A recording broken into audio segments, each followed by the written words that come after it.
David, let me start with you. So that ad we just played there from the Trump-aligned super PAC did not actually feature any of the clips from the debate, but it is certainly playing on something you've heard in the wake of that debate, concerns about John Fetterman, his recovery from the stroke, and the performance he delivered in that debate. I'm curious how you look at that as a factor in this race. Has it, we say over the summer it was 9 points was the Fetterman lead. Now it's 1. Do you think that slippage has something to do with his performance on the campaign trail? And how do you think what voters saw in that debate this week and what they'll see in an ad like this, do you think that will affect how they vote in this race? My sense, Steve, is that the tightening that we've seen in Pennsylvania, and I would say the same thing in Georgia, is both Walker and Oz were well below what they were ever going to get, once people voted. So I think they were both performing poorly. You had a lot of Republican-leaning independents in polls saying they were undecided, but they've come home, and I think that's why those races have said no. I think Fetterman has taken a lot of, I thought that ad you just showed was like a terrible, stereotypically terrible bad ad, but there's been some other ads that have been more effective, hitting him on crime and other issues that I think that's probably been more of the issue, I think, than his performance on the campaign trail or the debate. My guess is this is a very close race. There's not that many undecideds left. So I don't think you're going to see any sea change because of the debate. Now, the Fetterman campaign's obviously trying to have Oz pay a price for his really deeply unpopular comment that local political leaders should be involved in women's healthcare decisions. Obviously, the Oz side trying to hit him on his performance. I don't think so. I think we're headed to a super close race in Pennsylvania. One question there will be if Shapiro does win by some margin, that is going to be really important. We've got to look at that same factor in Georgia if Kemp is heading to a victory of some margin. So I think that could end up being a crucial factor. But I understand why the debate got so much attention. But I really doubt at the end of the day that's going to be the driver of the outcome here. Rich, I'm curious from your standpoint, do you think that debate is going to affect the outcome? Yeah, I do. Oz got this thing down from 9 points, double digit, whatever it was, negative advertising, largely on crime.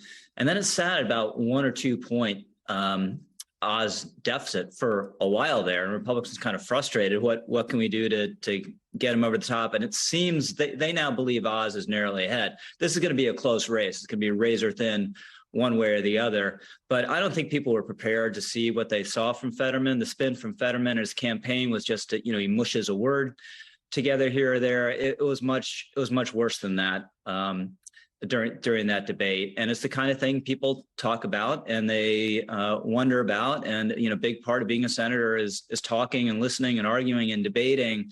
And his recovery is just not what it was portrayed as. Let me ask you about a point David was making, too, though, about you look at that governor's race in Pennsylvania and the polling there shows Josh Shapiro, the Democrat, well ahead.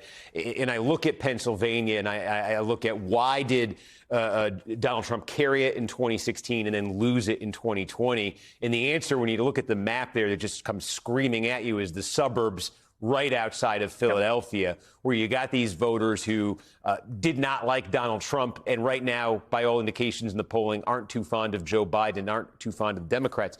In that debate, Oz seemed, when he was pressed on it, seemed to go out of his way to endorse Trump for 2024. And I see he's going to do a rally with Trump in Pennsylvania on the Saturday before the election.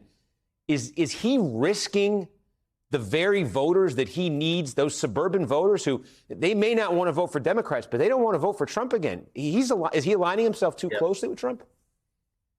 Yeah, there's no doubt. I mean, Trump is a double-edged sword. You see Mastriano, not particularly skilled politician, and just way over-identified with the Stop the Steal stuff and has no hope. Now, Oz's closing message in Philadelphia and the surroundings has been a moderate one. Let's surgeons, you have to work with others and we all have our part to play. And, Trump obviously cuts against that message. I'll say Oz, he's not a natural politician and he's not a natural choice for Pennsylvania, but he's been a hard worker. He's been a learner. He has pretty good campaign staff.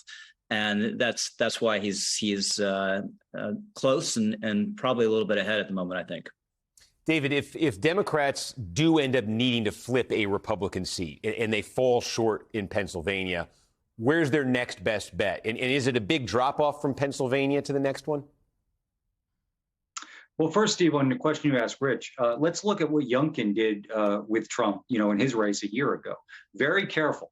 And you can think about what Youngkin was trying to do in those suburbs outside of Washington, very similar to what you just talked about, what Oz needs to do in suburbs, not just outside Philadelphia, that's the big place, but also outside of Pittsburgh. And so I'm very puzzled by that decision. I understand Trump may help with turnout a little bit, but I think it's risky. So Pennsylvania is clearly at the top of the list. I mean, I think you look at Ohio, that's remained close. But again, being 46-45 is great in a poll, but that's not at 50. So, North Carolina has been close. But I think the one that you say of that list you showed on the right side of your chart, clearly Pennsylvania is, it's a must-win state. Maybe the Democrats are going to run the table on all of the races on the left, but you can't count on that. So, it could not be more important. Doesn't mean we could be surprised. Vance is obviously going to underperform what a Republican would normally get in a race like that, but will it be enough? I'm doubtful about that, despite the campaign that Ryan has run.